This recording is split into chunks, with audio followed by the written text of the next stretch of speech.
बक्सर का मशहूर डॉन चंदन मिश्रा जो पेरोल पे 3 जुलाई को बाहर आता है, 15 जुलाई को वो पटना पारस हॉस्पिटल में एडमिट होता है इलाज के लिए। कहा जाता है उसे पाइल्स की बीमारी थी, इस सिलसिले में इलाज के लिए आता है। 16 जुलाई को डॉक्टर उसे डिस्चार्ज करने वाले होते हैं, लेकिन वो खुद कहता है कि डॉक्टर मुझे आज नहीं, मुझे कल डिस्चार्ज होना है। डॉक्टर उसकी इस बात को मान जाते हैं। अगले दिन 17 जुलाई को वो 12 बजे के आसपास में डिस्चार्ज होने वाला था। इसी बीच सुबह 7:30 बजे के आसपास में हॉस्पिटल में 5 लोग घुसते हैं और उसकी बेरहमी से हत्या कर देते, उस पर तरह गोलियों का वार करते हैं। क्या ये प्री प्लान मर्डर था या अचानक से इसके साथ ऐसा कुछ हुआ? इसका जो बीज बोया गया था या आज बोया गया था या बहुत पहले बोया गया था? जाहिर सी बात है, ये गैंगस्टर है, बहुतों के साथ इसकी दुश्मनी रही होगी, किसी ने किसी ने मरवा दिया होगा। और एक बात आपने गौर किया होगा, कमरा नंबर 209 में जिस वो रहता है उसका दरवाजा खुला हुआ था। क्या उस दरवाजे का लॉक खराब था या इसमें भी किसी की साजिश है? अंधाधुंध फायरिंग करने वालों में दरअसल 5 लोग होते हैं। 5 लोगों में से 4 लोगों ने टोपी पहन रखी थी। एक लड़का जो बिना सबसे आगे चल रहा था, बिना टोपी के था। दरअसल इन सबकी पहचान हो चुकी है, लेकिन हम बात करते हैं सबसे आगे वाले लड़के की। इसका नाम होता है तौसीफ रजा। और तौसीफ रजा फिल्मी स्टाइल में ये सब जाके उसको गोली मारते हैं। बात करते हैं तौसीफ रजा, जो कि पटना के फुलवारी शरीफ का रहने वाला था। इससे उसकी क्या दुश्मनी थी और उसके सारे मूवमेंट के बारे में इसको कैसे जानकारी थी? नमस्कार, प्रणाम, मैं प्रकाश कुमार स्वागत करता हूं अपने चैनल में। आपसे एक विनती है, आग्रह है, हमारी कहानी अगर पसंद आ रही है तो हमारे चैनल को सब्सक्राइब करें, लाइक करें, कमेंट करें, शेयर करें। ये सच्ची घटना है। साल 2007 या 8 की बात है। बक्सर का एक गांव है सोनवर्षा। सोनवर्षा गांव में ही चंदन मिश्रा का जन्म हुआ था।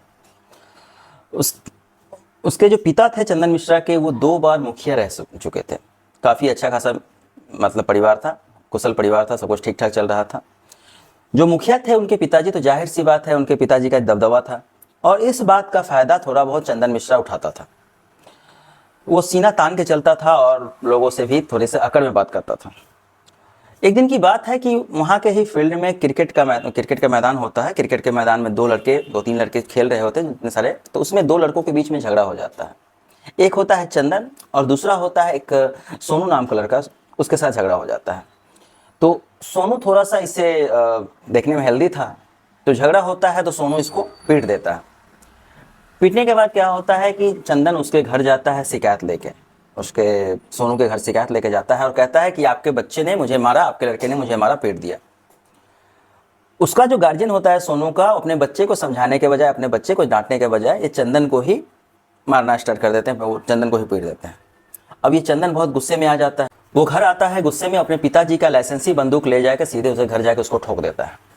अब वो वहाँ पर ठोकने के बाद वो मर जाता है। कार्रवाई होती है, पुलिस पकड़ के उसे ले जाती है। चंदन के माता पिता होते हैं, वो जाके बोलते हैं कि ये बच्चा जो है अभी नाबालिग है, दरअसल 18 साल का नहीं हुआ। और वो सच में 18 साल का नहीं हुआ था, तो इसलिए उसे जेल ना भेज करके जुवेनाइल हॉल, जिसको बाल सुधार गृह कहा जाता है, वहाँ भेजा जाता है। और बाल सुधार गृह, ये छोटा सा बच्चा 17-18 साल से कम का बच्चा ये बाल सुधार गृह जाता है। और जुवेनाइल हॉल जिसको कहा जाता है, बाल सुधार गृह, दरअसल यहाँ पे जो है ना, बच्चे सुधरते कम है, बिगड़ते जाता है। 90% बच्चे जो होते हैं यहाँ पे बिगड़ते हैं, 10% बच्चे ही वहाँ पे सुधरते हैं। तो ये जुवेनाइल हॉल भेजा जाता है, वहाँ पे ये अपना बाल सुधार गृह में रहता है। वहीं पे इसको और ज़्यादा ट्रेनिंग मिलने लगती है क्रिमिनल बनने की। जो भी बड़ा बड़ा काम करके आया होता, बड़ा बड़ा मर्डर शर्डर करके आया हुआ था, उसके साथ ही बैठता है। धीरे धीरे इसकी मुलाकात वहीं पे एक दोस्त के थ्रू उसकी मुलाकात होती है शेरू सिंह से। शेरू सिंह उसी में रहता है, वो भी एक छोटा मोटा काम करके आया रहता है, छोटा मोटा क्रिमिनल बन के आया रहता है। अब इसी जेल में ही इसकी एक गैंग तैयार होती है।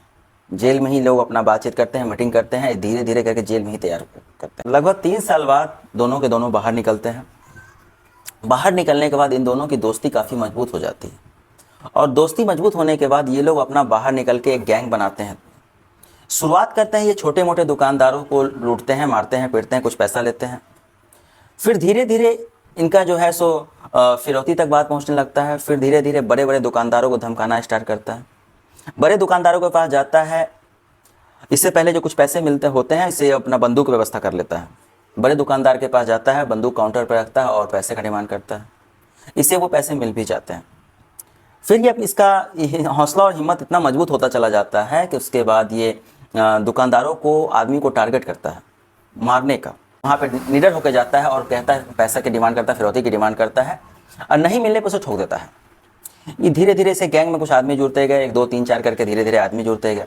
मोटरसाइकिल लेते हैं और मोटरसाइकिल लेने के बाद ये लोग खास एक ट्रेनिंग लेते हैं। एक आदमी आगे चला रहा होता है और दूसरा आदमी पीठ के बल उल्टा बैठा हुआ होता है।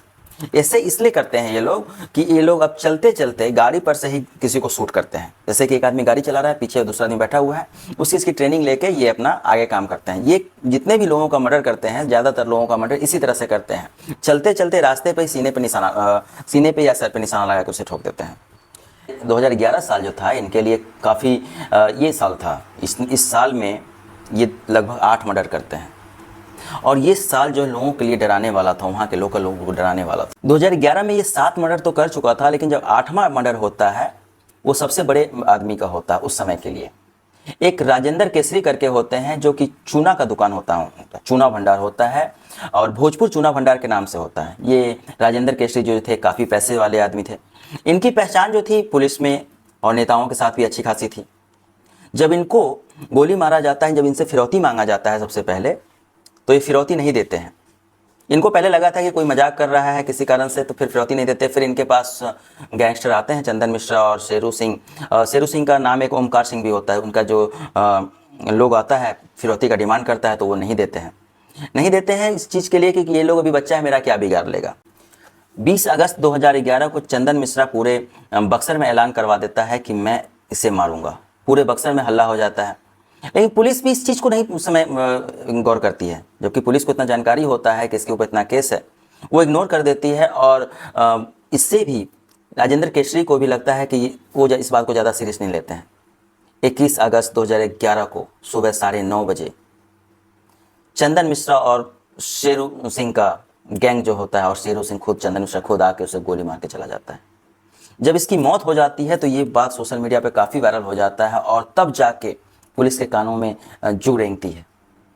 पुलिस मुख्यालय, जो मेन मुख्यालय पटना में है, तब जाके इस बात को एक्शन में आता है और एसआईटी की टीम गठन किया जाता है। और तब उस समय उसको पकड़ने की कोशिश बहुत ज़्यादा की जाती है। इस बात से इसको पता चल जाता है कि ये मामला कुछ गर्म हो गया है। चंदन मिश्रा और इसका जो शेरू सिंह को पता चलता है कि ये इस बार कुछ ज़्यादा हो गया है, पुलिस इसके पीछे पड़ी हुई है। ये लोग नेपाल भाग जाते हैं। नेपाल में जाकर छिपे रहते हैं, बहुत दिन तक वहीं पे रहते हैं। तो फिर पुलिस को किसी न किसी तरह से जानकारी होती है कि ये लोग नेपाल में छुपे हुए हैं। वो नेपाल जाते हैं पकड़ने के लिए। वहाँ पे बातचीत होती है, लेकिन किसी तरह से नेपाली पुलिस को भी जो पता चल जाती है, तो नेपाली पुलिस कहती है कि आप इस तरह से यहाँ से पकड़ के नहीं ले जा सकते हैं, वहाँ का एक अलग ही कानून होता है। इसी बीच ये लोग फिर वहाँ से छुपा के भाग जाते हैं। भाग के फिर ये लोग चले जाते हैं कोलकाता। दोनों के दोनों कोलकाता में रहते हैं। कोलकाता में लगभग 2 से 3 महीने बाद फिर पुलिस को जानकारी मिलती है कि वो लोग कोलकाता में हैं। बिहार पुलिस अपना एक टीम बनाती है। टीम बना के उस जगह पे जाती है। कोलकाता से ये लोग आखिरकार पकड़े जाते हैं। बक्सर का जो लोअर कोर्ट है वो फैसला सुनाती है, जिसमें शेरू सिंह को फांसी की सज़ा मिलती है और चंदन मिश्रा को मिलती है उम्र कैद की सज़ा। शेरू सिंह को फांसी की सज़ा और चंदन मिश्रा को उम्र कैद की सज़ा मिलती है। इस बात को लेकर शेरू सिंह के मन में थोड़ा सा खटास हो जाता है कि क्राइम हमने दोनों ने साथ ही किया, सब कुछ हुआ, लेकिन हमें मिल रहा है मौत की सज़ा और ये इसको मिल रहा है उम्र कैद की सज़ा। ये बात उस समय तक की होती है। लेकिन फिर ये दोनों आगे अपना ये पिटीशन डालते हैं सुप्रीम कोर्ट में। सुप्रीम कोर्ट जो है आगे चल के चंदन मिश्रा की सज़ा तो बरकरार रखता है उम्र कैद की, और लेकिन शेरू सिंह की जो सज़ा है उसको मौत की सज़ा से हटा के उसको भी उम्र कैद की सज़ा सुना देता है।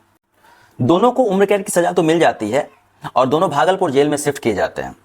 लेकिन दोनों के बीच में रिश्तों में थोड़ी सी खटास आ गई थी। उसका एक वजह था कि ये जो सज़ा मिली थी उस कारण से, और उसके बाद आगे की जो वजह होती है पैसों की लेन देन की होती है।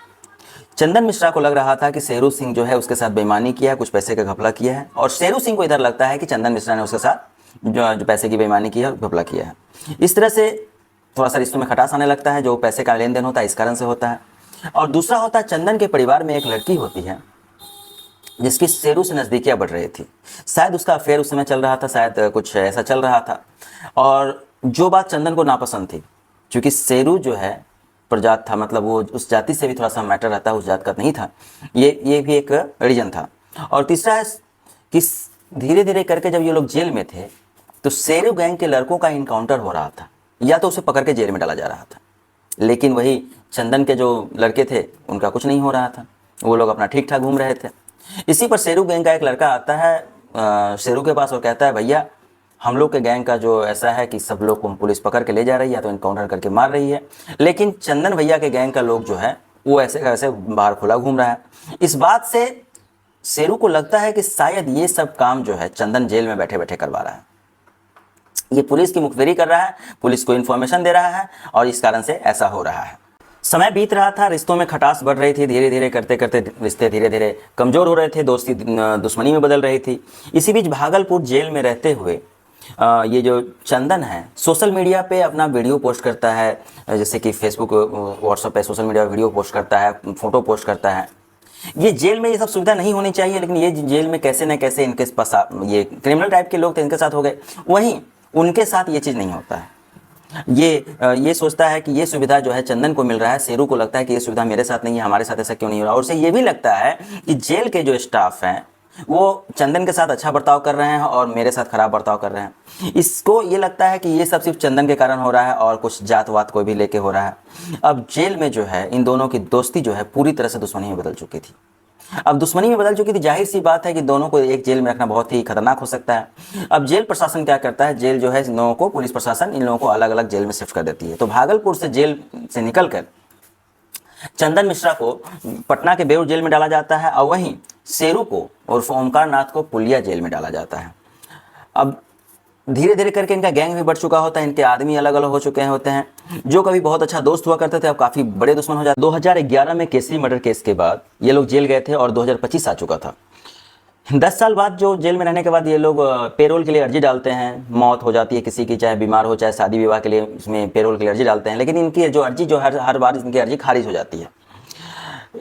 लेकिन पिछले महीने जून में चंदन मिश्रा ने अर्जी डाली अपने बीमारी का हवाला देते हुए। बीमारी बोला कि उसे पाइल्स है, के लिए उसको इलाज कराने के लिए उसे छुट्टी मिलनी चाहिए। ये मामला जो है सो कोर्ट में ही पहुंचता है, डॉक्टर भी मंजूरी दे देते हैं, तो कोर्ट से भी इसको मतलब बेल की अर्जी इस बार मिल जाती है। इधर पुलिया जेल में बंद शेरू सिंह उर्फ ओमकार नाथ, इस बात की जब जानकारी मिलती है उसे कि वो पेरोल पे बाहर आ गया, वो तो इससे जल भुन जाता है। वो सोचता है क्यों ना इसे बाहर ही मरवा दिया जाए, जो 15 दिन की जो ये पेरोल पे बाहर है इसको क्यों उधर ही मरवा दिया जाए। ये अपने बंदों से संपर्क करता है और बंदा जो है उसका एक आके बताता है कि एक आदमी है जो ये काम कर सकता है। उसी समय कहानी में एंट्री होती है तौसीफ रजा की। तौसीफ रजा उसका घर वाला नाम दिया रहता है, लेकिन वो अपना नाम बदल के तौसीफ बादशाह हो जाता है। उसका घर फुलवारी शरीफ, पटना के बगल में फुलवारी शरीफ है, वहीं पे उसका घर होता है और उसकी माँ शिक्षिका होती है और पिता हार्डवेयर का दुकान है। काफ़ी अच्छा खासा परिवार है, पैसे की आमदनी थी, फिर भी ये रास्ता चुनता है। ये सब जो काम करता है इसे ये अच्छा लगता है और ये अपने सोशल मीडिया अकाउंट पे जो है इस तरह का भौकाल वाला पिक्चर डालता है, जैसे कि नया नया जो डॉन बनता है ना, कि डॉन बनने के बाद दिखाता है कि लोगों को डराने के लिए इस तरह सोशल मीडिया पे अकाउंट पोस्ट डालता है। बहुत से बंदूक का फोटो चाहे कुछ चीज़ का फोटो उसके साथ ही अपना पोस्ट डालता है। और इसका जो ट्विटर का जो अकाउंट है उस पर ये कोटेशन जो एक लिखा जाता है हैंडल पे, नाम से शहर डोलता है ये मैं नहीं अखबार बोलता है, इस टाइप का कोटेशन डाल के रखता है। इसका संपर्क जब इसमें यहाँ से होता है, जब ये शेरू खान के जो बंदे हैं इसे संपर्क करते हैं तो इसे सुपारी दी जाती है। ये जो यही काम करता है तौसीफ रजा जो है उत्तर बिहार में और झारखंड में ये सब काम ही करता रहता है, छोटे मोटे क्राइम करना, लोगों को मारना पीटना, पैसे की रंगदारी मांगना, ये सब करना। तो इस बात की जानकारी शेरू खान को होने के बाद शेरू खान का आदमी उसे पकड़ता है, उसका सुपारी जो है उसके वो भी अपना बंदा तैयार करके रखता है, बहुत सारा बंदा, ये तौसीफ रजा जो बहुत सारा बंदा तैयार करके रखता है, तो उसकी सुपारी उसको मिल जाती है। जब वो जेल से बाहर निकलता है, जेल से बाहर निकलने के बाद ही उससे तौसीफ से संपर्क किया जाता है, जो शेरू का आदमी होता है संपर्क करता है, उसी समय से ये उस पर नज़र बना के रखता है। ये तो उसे उसी समय ख़त्म कर देता। लेकिन क्या है कि वो अपने जेल से निकलने के बाद उसकी किस्मत अच्छी थी कि पहले वो अपने गांव गया, गांव में इसकी सिक्योरिटी मजबूत थी, गांव के वाले लोग हैं तो ये सब घटना तो होने नहीं देते। शेरू को जेल में पता चलता है कि ये एडमिट हो गया है, 15 जुलाई को जाकर ये एडमिट होता है। जब शेरू को इस बात का पता चलता है तो शेरू खबर भिजवाता है तौसीफ के पास कि ऐसे ये एडमिट है और ज़्यादा से ज़्यादा 1 दिन ही रुकेगा वहाँ पे, 16 जुलाई को ही रुकेगा वहाँ पे। ये इसकी किस्मत ख़राब होती है कि ये 2 दिन रुक जाता है। ये अपना टीम बनाता है, या तो तौसीफ अपना टीम बनाता है, तो टीम बनाने के बाद है कि वो 15 जुलाई को सुबह सुबह जाता है, मीटिंग करता है, मीटिंग करने के बाद वो सीधा हॉस्पिटल में जाता है, कमरा नंबर 209 में पहुँचता और धराधर 5 लोगों के साथ पहुँचता, धराधर गोली चला देता और वहाँ से आराम से निकल जाता है। ये एक प्री प्लान मर्डर है जो ऐसा ये बोला जा रहा है। अब जो है सो इस किरदार के, इस कहानी के जो गैंगस्टर होते हैं उसमें से 5 की पहचान कर ली गई है। एक तो जो टोपी नहीं लगा रहता, जिस तौसीफ रजा की बात का, तौसीफ बादशाह है, वो क्रिमिनल है। उसके बाद इसमें जो 3 बंदे हैं, टोटल 6 बंदे होते हैं, गौर से देखेंगे 6 बंदे, एक में हेलमेट वाले की पहचान नहीं हुई है, बाकी 5 बंदों की पहचान हो चुकी है। एक तौसीफ रजा हो गया, इसमें से आगे जो 4 शूटर थे उसमें 3 शूटर तौसीफ के थे, उसमें एक आकिब मलिक, दूसरा कालू उर्फ मुस्तकीम, तीसरा बलवंत सिंह उर्फ भिंडी। ये 3 शूटर जो हो गए ये तौसीफ रजा के हो गए। और चौथा जो था सोनू, ये सोनू जो है शेरू सिंह का आदमी था। अब शेरू सिंह का आदमी इसी था, इसी से अंदाजा लगाया जा सकता है, इसी से पूरा बात पता किया जा सकता है कि इसको जो सुपारी, जो चंदन मिश्रा को मारने की जो सुपारी जो दी गई थी वो शेरू नहीं दी थी। फिलहाल एक अभी सबकी तलाश जारी है, सबको पकड़ने में लगे हुए हैं। अब ये एसआईटी की टीम आई है और पुलिस जोरों शोरों पर लगी हुई है, प्रयास कर रही है जोरों शोरों पकड़ने का। आज के लिए कहानी में इतना ही। नमस्कार, प्रणाम। प्लीज़ हमारे चैनल को सब्सक्राइब करें, लाइक करें, शेयर करें।